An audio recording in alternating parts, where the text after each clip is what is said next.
Hello, it is Fox again. Just wanted to do another video showcasing the bone saw for my Valentine cosplay. So first of all, I just want to give a shout out to Saint Safe over at Thingiverse for creating a doll version of the weapon. That was actually quite helpful in making it and being able to complete the look. Because it was so small, I threw it into Blender, scaled it up, and broke it up into two pieces. I did the top half of the saw and then the bottom half of the saw. Afterwards, I put it into my 3D slicing program and printed out each part separately. So one part took about 3.5 hours. The other one took about like 4 or 5.5. In total was a good like 9 hours or so.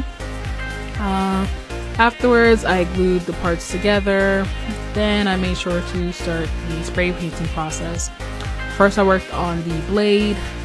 Then I taped up the blade and part of the handle with painter's tape so that I could then work with the black spray paint without messing up the work that I did on the blade already. And yeah, I liked how it came out. Then I took the painter tape off the handle and the blade. Of course, I had to do a little bit of touch up though, especially like the little itty bitty corner of the hilt on the bone saw.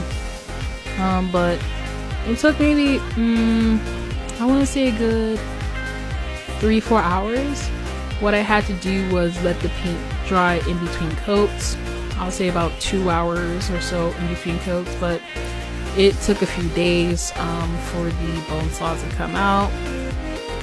I was really happy with the final result of how it came out. And this is how it looks.